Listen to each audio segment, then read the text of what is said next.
दोस्तों, इस्लामी तारीख का एक ऐसा बहादुर और निडर शख्स जिससे यहूदी खौफ खाते थे और उसका नाम सुनकर थर थर कांपते रहते थे। जी हाँ, उस शख्स का नाम सदाम हुसैन था। सदाम हुसैन अक्सर यहूदियों को ललकारता रहता था और बताता रहता था कि एटम बम अपने मुल्क की हिफाजत के लिए नहीं बल्कि इसराइल के लिए बना रहा हूँ ताकि उसको नेस्त नाबूद कर सकूँ। सदाम हुसैन के मुतालिक इसराइल के वजीर दिफा ने कहा था कि ये एक पागल शख्स है जिसे ना तो अपनी फिक्र है और ना ही बाकी लोगों की। सदाम हुसैन कुफार की आंख में आंख मिलाकर बात करने का आदी था और जब भी यहूदी सदाम हुसैन के खिलाफ साजिश करते उन्हें हमेशा ही मुंह की कानी पड़ती। सदाम हुसैन ही वो हुक्मरान था जो एक खातून की फरियाद पर इसराइल पर चढ़ दौड़ा था और इसराइल के दारुल हुकूमत पर 40 मिसाइल दाग दिए थे। हुआ कुछ यूँ था कि एक दफा सदाम हुसैन की लाइव कॉन्फ्रेंस जारी थी कि अचानक एक चीखती चिल्लाती हुई औरत उसके सामने आकर खड़ी हो गई और सदाम हुसैन को सख्त अल्फाज में मुखातिब करते हुए कहा कि इसराइली फौजियों ने मेरी बेटी को ज्यादती का निशाना बनाकर कत्ल कर दिया है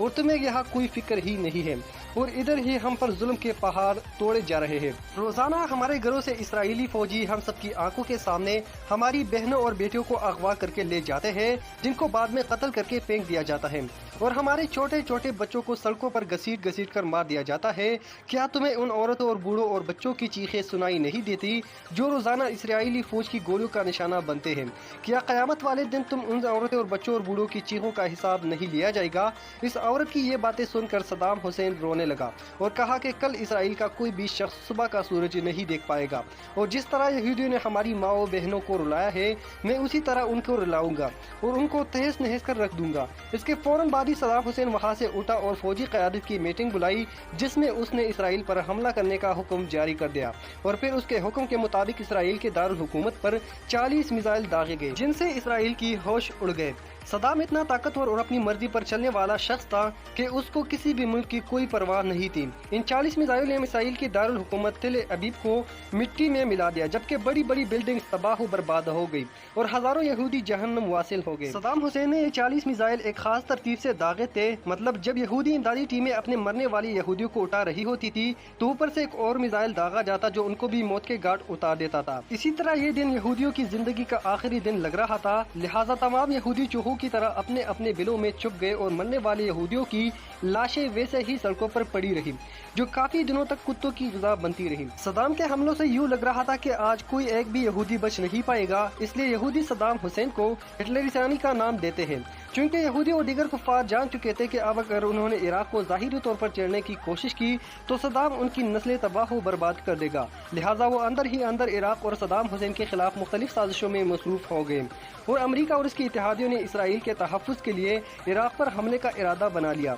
इस मंसूबे के बैनुल-अक़वामी सतह पर दुरुस्त साबित करने के लिए एक बड़ा खेल खेला गया और अमरीका, बरतानिया और उनके इत्तेहादियों ने सदर सदाम हुसैन और इराकी हुकूमत पर बच्चों के अस्पताल पर हमला करने का इल्ज़ाम आयद कर दिया, जिसको साबित करने के लिए आलमी मीडिया के बड़े बड़े इदारों को लाखों डॉलर खिलाए गए और दिन रात प्रोपेगेंडे की वीडियोस चलवाई गई। और फिर जब बैनुल-अक़वामी सतह पर अमरीका ये बयान फैलाने में कामयाब हो गया कि इराकी हुकूमत जंगी जराई में मुलव्विस है तो इस बात को और बच्चों के अस्पताल पर हमले को जवाब बनाकर उन्होंने ऑपरेशन डेजर्ट स्टॉर्म के नाम से इराक पर जंग मुसल्लत कर दी और हमला करने के बाद अपने इस इक़दाम को दुरुस्त साबित करने के लिए अमरीका और उसके इत्तेहादी मुसलसल ये बात दोहराते रहे कि इराक के पास वसी पैमाने पर तबाही फैलाने वाले हथियार है और ये दुनिया की सालिमियत के लिए बहुत बड़ा खतरा है। इसके अलावा इराक पर जौहरी हथियार बनाने और हासिल करने का इल्ज़ाम भी लगाया गया। फरवरी 2003 में अमरीका और उसके इत्तेहादियों ने इराक पर दूसरा हमला किया और इराक पर कब्जा कर लिया, लेकिन अपने किसी भी इल्ज़ाम को साबित करने में नाकाम रहे। अलबत्ता अमरीका और उसके इत्तेहादी खित्ते में अपने मफादात को तहफ़्फ़ुज़ फराहम करने में कामयाब हो गए।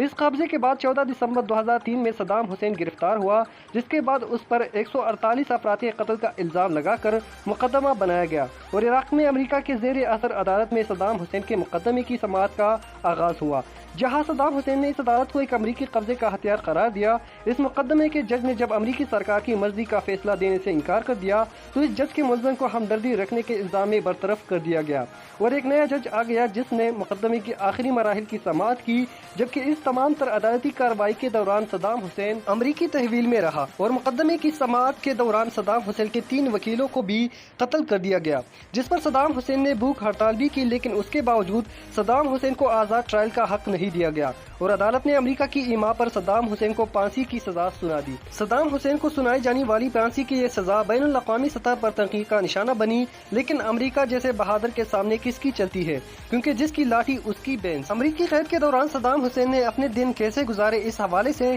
اس کی نگرانی پر تعینات ایک امریکی فوجی کا کہنا تھا کہ صدام حسین بہت کم ہی شکایت کرتا تھا۔ کمرے کے باہر ایک کیاری تھی جسے وہ باقاعدگی سے پانی دیتا تھا، انتہائی بے خوف آدمی تھا، اور موت کو تو جیسے وہ کوئی خوفزدہ کرنے والی چیز سمجھتا ہی نہیں تھا، اور نہ ہی وہ کسی پچھتاوے کا شکار معلوم ہوتا تھا۔ صدام حسین نے زندگی میں جو بھی کیا وہ صرف اور صرف اپنی عوام کی مفاد کی نیت سے کیا۔ اس نام و نہاد عدالت کی جانب سے سنائے جانے والی سزا پر عمل درآمد کے لیے بھی قوانین کی خلاف ورزی کی گئی، اور سوئے ہوئے صدام حسین کو جگا کر بتایا گیا کہ اگلے چند گھنٹوں میں اس کی سزا پر عمل درآمد کیا جائے گا۔ یہ خبر سن کر بھی صدام حسین مطمئن رہا اور آخری سفر کی تیاری شروع کر دی۔ وہ نہانے کے بعد اللہ کے حضور سجدہ ریز ہوا اور شکرانے کے نفل پڑھنے کے بعد ناشتہ کیا، اور پھر اپنے قریبی افراد کے نام خطوط لکھے، اور اپنے سارے کام نمٹانے کے بعد صدام حسین خود چل کر مسکراتے ہوئے پھانسی گھاٹ تک پہنچا۔ صدام حسین کے آخری وقت میں لکھے گئے خطوط میں ایک خط ایسا بھی تھا جو اس نے اپنے بیٹی کے نام لکھا تھا، اور وہ خط بھی اب منظر عام پر آ چکا ہے۔ صدام حسین نے اس خط میں لکھا تھا کہ مجھے پورا یقین ہے